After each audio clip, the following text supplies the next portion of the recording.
Om Jnanatimirandhasya Jnananjana Shalakaya Chakshurunmilitam Yena Tasmai Shri Gurave Namaha. That many of the devotees are coming to the temple in their karmic clothes. Translate. And without tilak also. This is not good. When we come before Gaur Nitai, we should be nicely dressed in our devotional clothes. We should remember that Gaur Nitai, they are not simply two pieces of wood, they are the Supreme Personality of Godhead. We have to worship them with all respect. One item of respect is that we should come before them dressed exactly as Vaishnavas. If for preaching or service we have to change our clothes, we should do that outside the temple room. Sometimes devotees think, well, I have to go on Sankirtan very quickly. But it only takes 5 minutes to change your clothes. You're doing the Sankirtan for the pleasure of Gaur Nitai. So for the pleasure of Gaur Nitai, you can also come before them with dhoti, tilak, all these things. To come before Gaur Nitai in some jeans and t-shirt is not very respectful. Alright, so we'll read more from Saranagati. Today we'll start on the 8 songs about Atma Nivedana, dedication of the self. Bhaktivinoda Thakur says, Na korolun karama gyan na hibelo na shebilun charong toha. He said, I've neither done any pious activities, nor do I have any spiritual knowledge, nor have I served your lotus, speaking to Krishna. So, karma, gyan, bhakti. So, follower of the Vedic principles is supposed to follow one of these paths. But Bhaktivinoda Thakur says, I haven't followed any of them. Therefore, what has he been doing? Joro shukhe matya, completely absorbed in material enjoyment. That we see in those who are not following the Vedic culture, then they're simply like animals. Without any regulation in life, people, they simply eat, sleep, mate and defend, like animals. But, what is the result? Apanake banchoy. It's simply, Bhaktivinoda Thakur says, I'm cheating myself. I have been cheated by myself. And, dekahun chodish andhya means everywhere in all directions I simply see darkness. That is the fact that those who are engaged in material happiness, they are simply in the darkness. Jarasuk, that material happiness is called Jarasuk. Jara also means dull, ignorance, darkness. So what is the solution? That solution is to take shelter at the lotus feet of Krishna. So that is being taught in this whole series of songs by Bhaktivinoda Thakur. Tuhum nata karuna nidhan tua pada pankaje atta samarpilum more kripa korobi vidhan. He says that you are the Supreme Personality of Godhead. You are the source of all mercy. Just like we talk about the mercy of the Vaishnavas, the mercy of the Guru. But all that mercy, that is Guru mercy, Vaishnava mercy, that's all coming from Krishna. Ham sarvasya prabhavo matah sarvam pravartate. Everything comes from Krishna. So Guru gives his mercy means he carries the mercy of Krishna. Samsara davana lalita loka tranaya karanya ghana ghanadvam prabtasya kalyana gunarana vasya vande guru shichayana vinda. With Guru, he is receiving mercy from the ocean of mercy. That Krishna is the ocean of mercy and the Guru is distributing that mercy. So Bhaktivinoda Thakur is saying that now I have surrendered my life at your lotus feet, Krishna. Now, More Kripa Korobi Bidham. He says, now show me how I can get your mercy. What is the process for getting your mercy? Now this is very interesting because many times people think just mercy, mercy, I want mercy. But mercy is not just like some kind of magic wand. Simply, Guru will come and bless you. Electric shock. And all of a sudden, all your material desires simply fall away. And instantly you're transformed into a Paramahamsa. This is all fairy stories. Kripa, mercy means that you have to receive that in the proper method. What is the method for receiving mercy? That is to hear about Krishna from bona fide devotees, accept what they say with firm faith, and act upon their instruction. And if one does that without any deviation, then he becomes qualified to receive the full mercy of Guru and Krishna. And gradually, as that mercy becomes established within the heart, he becomes more and more purified. And when that mercy fructifies, then he can see Krishna face to face. Tigya tohar oi johi sharanagata nahisho janabo parama. He says that, my dear Krishna, it is your promise that anyone who surrenders to you will no longer be overcome by illusion. Krishna says in the Bhagavad Gita,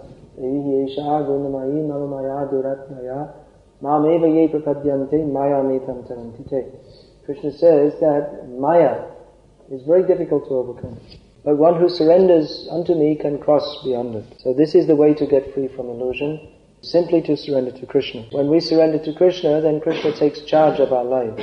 There's that very nice prayer in the Ramayana, which I'm just now not remembering, where Lord Ramachandra says that if anyone even once sincerely surrenders unto me, then if he says from the core of his heart that now I surrender to you, then Lord Ramachandra says, I take protection, that person I take into my care. Soham adushkriti gatina hirayam abmago tua prasad. He says that I am such a rascal. Okay, so finishing this. So Bhaktivinoda Thakur says, I am such a rascal, I don't see any other way than to beg for your mercy. He says, I am such a rascal. Shohamadushkriti gatina harayam.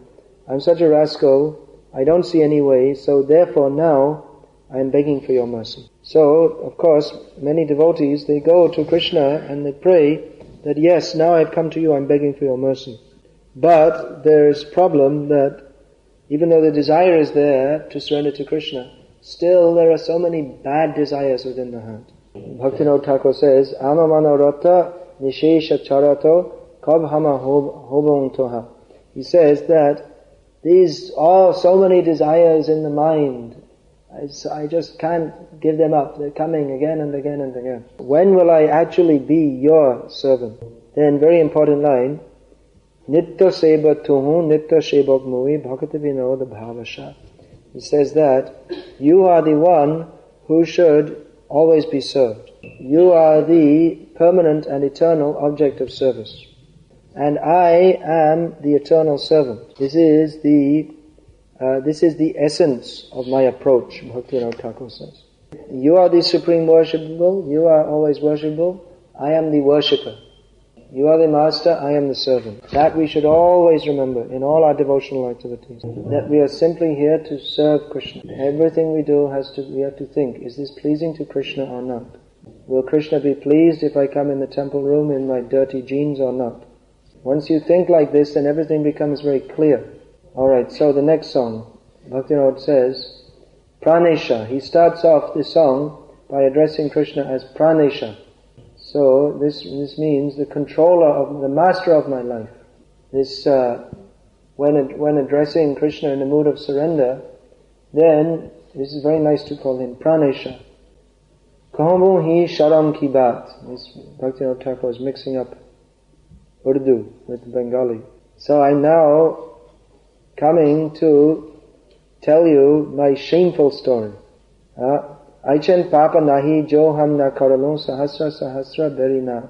He says, there is no sinful activity which I have not performed. Not on any sinful activity that I haven't performed, but there's no sinful activity that I have not performed thousands and thousands of times. So actually that's our position. We're in this material world means we've been here for millions and millions of lifetimes, simply committing millions and millions of sinful activities. So now our position is Shohi karama phala bhavamoke pashoi doka debo pahi. Now my position is that I'm suffering from the sinful activity. And who can I blame? I am only to blame. Thokanka parinam kochu na bicharilu apachu taraite chahi. At the time when I made those sinful activities, I never considered. I didn't think this is sinful. I just, without any consideration, I just did whatever I liked. But now that I'm suffering, I'm trying to get relief from that. Doka bicharai tuhum danda devi. He says that you, Krishna, you just judge what is my situation. You punish me as is fit. I will suffer as I am supposed to within this material world. That I accept. Karato gatagati bhakata jana shange mati rahu charanetaha. But he says, I'm just asking you for one thing. Bhaktivinoda Thakur is saying, I'm a very sinful person and I'm coming to you, Krishna. I don't ask for relief from those sinful activities. But my prayer is that in my sojourn within this material world, as I go from body to body, let me remain in the association of your devotees. And let my mind be fixed on your lotus feet. Apana chaturpan tua padesh shopyalung hridaya garba dure gelo. He says, I'm offering you this well-considered prayer. I'm offering this at your lotus feet. Now the pride within my heart I have cast far away. Dina doyamoy tua kripa niramal bhakti vinod ashadhala. He says that you are known as Dina doyamoy, means you are very merciful towards the fallen. Krishna has many such names. Dina Dayal, Dina Vatsala, Dina Nath, Dina Bandhu. Krishna is well known as the friend of the fallen. And he's very merciful to fallen means that if one considers himself fallen and comes before Krishna, Krishna is very kind to him. It's not that one should think, all right, let me go and do all sinful activities and then Krishna will be more pleased. But rather one's attitude should be, one should live a very pure life and at the same time think, I'm very fallen and lowly. Then, Tua Kripa Niramal, he says that your mercy, that is completely pure. In this material world, people may show mercy to others, but that's not pure. They show kindness to others for their own sense gratification. They may be thinking, well, I will get some advantage back from this person in the future. You see, people, they're friendly with each other, just what advantage they can get from each other.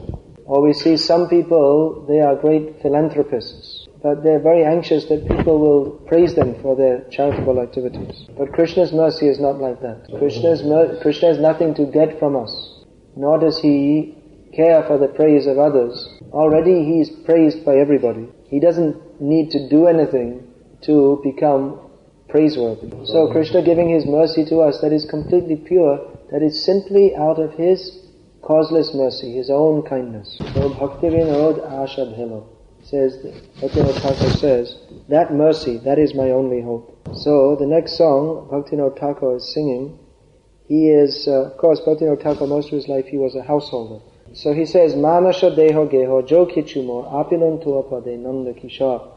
He says that my mind, my body, my home, everything that is mine, I have offered at your lotus feet, O Nanda Kishore, O Krishna. So of course, in family life, the consciousness of aham mameti, I, me and mine, is very strong. That Bhaktivinoda Thakur discusses in the next 3 songs, this aham mameti. But actually we should understand nothing belongs to us. We come into this world with empty-handed and we leave empty-handed. And in the middle we fight, this is my land. No one should come. Where is your passport? Where is your visa? This is my land. Bhagavatam describes that the earth, she is laughing. That all these kings, these big kings, they're fighting over me. They come and for some days, they become very angry at each other. And then they die and their name is forgotten and I remain. And I never belong to them, only in their imagination. So everyone should understand that nothing belongs to me. But if we offer everything in Krishna's service, that is for our benefit. Anyway, everything belongs to Krishna. Only in our imagination we think it belongs to me. So that consciousness that this is my house, this is my wife, this becomes very strong in household life. Pumsastriya mithuni bhavametam tayoraho hridaya grantinahu ato griha kshetra sutakta vitar janasya mohoya mahammameti. In this material world, the binding principle, because of bondage, is attraction between male and female. That is called maitonaga, the chains of sexual attraction. Everyone is thinking, I'm free, I can do what I like. But they don't see the chains which are tying them up in this material world. That chain is attraction to sex life. So, pungsastriya mituni bhavametam tayoraho hridaya grantimahu. When male and female unite, then they become very strongly tied up in a knot of maya. Then he thinks, my husband, my wife. Although there are hundreds and thousands of men and women, we think this one is my wife or this one is my husband. But it's just like in the river, so many sticks are floating. And some may come together for some time, and then in the course of, as they go down the river, again they become separated. So in this way, in the same way, in the river of time, we join together. We think this is my family. But in course of time, we are scattered. So, in householder life, one should be very careful not to be attached, thinking that everything is mine. This is my wife. This is my home. This is my land. Oh, my Russia. How I love Russia. How I love those long cold winters. Ato, Griha, Kshetra, Sutta, Sutta, sons and daughters. Sutta, Sutta, Apta means relatives. This society, friendship and love. This when a young man and young woman get married, then they have a child, and then they go from house to all their relatives and show, just see what a beautiful child we have. So all society, friendship and love, everything is simply centered around sex life. And vitta, money. Everyone is anxious for money. Money, money, money. Bring me more. I must get more money. This is great illusion. Everyone thinks if I could just get some money, then I would be happy. Even though they see so many people who have money who are not happy, they think all my problems will be solved if I have money. Even the big businessman who has millions of dollars, he's also thinking how I can get more money. Even if he gets more money, what will he do with it? He can only eat 2-3 pieces of bread a day. If he gets another $1 million, he won't start eating the dollar bills. There's no particular benefit to him. But it's just an intoxication of the mind. I must have more money. So modern society is very much promoting this. If you don't have a car, you're completely useless. You have to have a video recorder, otherwise you're completely useless. Unless you fill your house with all kinds of Japanese machines, you're not even a proper human being. So you have to work hard like an ass to get more and more money. Then you can invite your friends and show them your new Japanese video recorder. Then they'll go home very envious and think, now I have to get one also. Then they'll get one better than yours. Then you become envious. Then you have to go and work some more to get some more money. Fill your house with all garbage machines. Electric toothbrush. They have electric toothbrush. People are too lazy to move their hand up and down. So they have to have an electric toothbrush. So, offer everything to Krishna. Don't offer an electric toothbrush. You can offer Krishna a neem twig. He uses neem twig. But everything, this idea, aham mameti, janasya mohoyam aham mameti. Everyone is thinking, I, me and mine. I am the most important person in the universe. And everything that I do, that is most important. The most important thing in the world is my self-interest. You may read in the newspaper, 10,000 people killed in an earthquake. But you're not particularly concerned. But if you have a little pain in your left toe, you think, oh, this is something very important. Because it's a pain in my left. I am the most important entity in the whole cosmos. Everyone is thinking like this. So Bhaktivinoda Thakur is teaching us to give up this consciousness and surrender to Krishna. Alright, any question?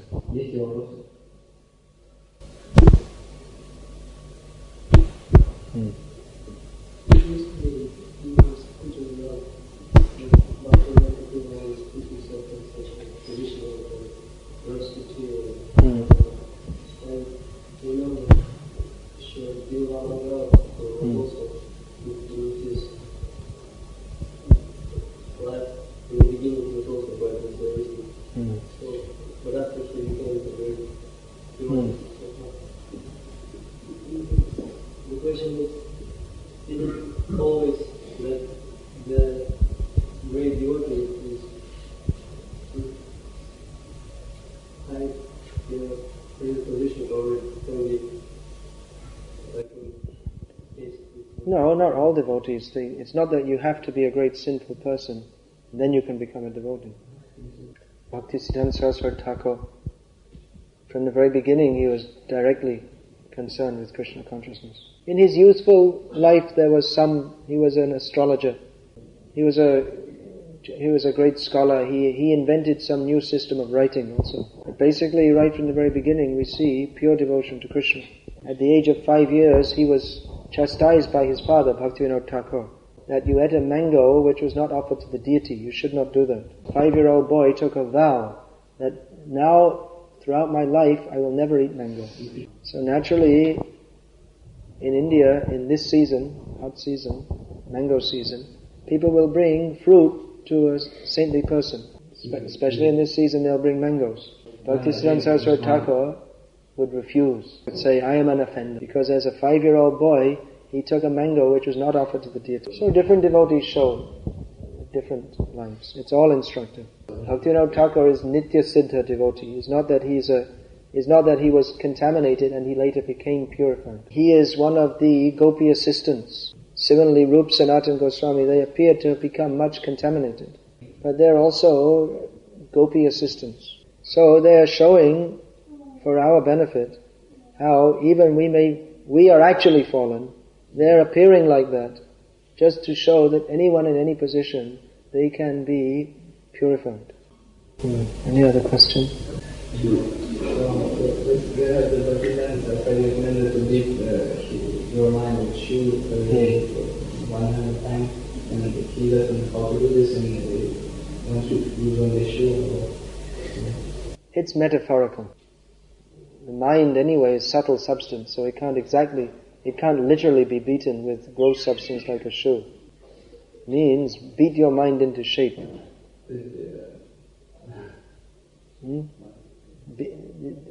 Actually, there are many prayers which describe like this also. What does that mean? That means dragging the mind away from Maya and putting at the lotus feet of Krishna. Bhaktisiddhanta Saraswati Thakur sang a song, Dushtamon tumi kishe Vaishnav. You rascal mind, what kind of devotee are you? Bhaktivinoda Thakur has also sung some songs like this. Bhajare bhajare amar man ati manda bhaja braja bane Radha Krishna charana ravinda. He says that, my dear mind, you are very rascal and wicked. So just worship the lotus feet of Radha and Krishna in the forest of Vrindavan. Question? What to do if we have some problems with the mind? What to do if we have problems with the mind? Just in case we have problems with the mind. It doesn't happen very often, it might happen occasionally. Is it? If we have problems with the mind? We're all having problems with the mind 24 hours a day. Wait a minute, so... And so it says, you start to have authentic thoughts about Krishna. Just stop, that's all. That Krishna says in the Gita, Yato yato nischalati manas chanchalam astiram tatastato niyamyatad atmanyeva shanyat. He says the mind is by nature very unsteady and is always wandering here and there. So whenever you find your mind has gone, just bring it back under the control of the self. And if you have to do that 1,000 times a day, do it. The real thing is to get so much absorbed in service that you don't have time for the rascal mind. Idle mind is a devil's workshop. Keep busy in Krishna's service, and then you won't have so much problem from the mind. Actually, we shouldn't be so much concerned with our own problems. We don't really have any problems. We've come to the shelter of Krishna. So if we just stick to this process, then all our problems will be solved. Our real problem is birth, death, old age and disease. But if we stick to this Krishna conscious process, we'll be delivered from that. Whatever problems we have, they are insignificant compared to the problems of those who don't know about Krishna consciousness. So we shouldn't be so much concerned with our own problems. We should be more concerned that there are so many people, they have the real problem, they don't know anything about Krishna. So we should simply think how to help those who don't know Krishna. And if we're always thinking how to bring Krishna consciousness to others, then automatically we won't have all these mental problems. One reason we're having so many problems is because we are self-centered. We're always thinking about my own self-interest, how I will make spiritual advancement.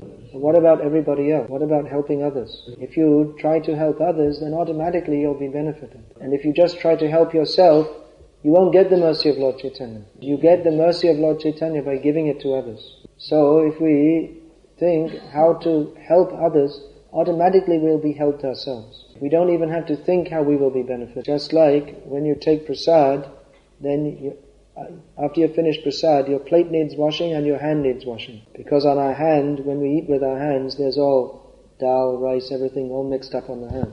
So when you're finished eating, you have to wash your plate. If you wash your plate, your hand automatically becomes washed. You may just have to check, there may be some little things sticking here and there. But the main washing gets done automatically when you wash your plate. So in the same way, if we think how to help others to become free from Maya, then automatically we'll also become free from Maya. That we also, even we're preaching, we have to look and see our own position.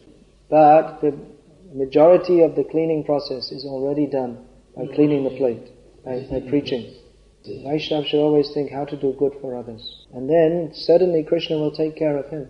Krishna says, there's no one in this world more dear to me than one who preaches my message. So one who is preaching this message, then surely Krishna will deliver him.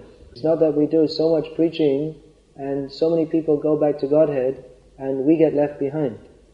Even if we get left behind, even if we are ourselves not pure, then all those we preach to, they go back to Godhead, they'll carry us back with them. So all around, for our own benefit, preaching is the most auspicious. Because we get the mercy of Lord Chaitanya and we become purified. And even if we don't become so much purified, then even others who take up Krishna consciousness, then, as a result of our preaching, then they will also help us. Just like I'm speaking to you now, so because I'm speaking according to parampara about Krishna consciousness, so you're becoming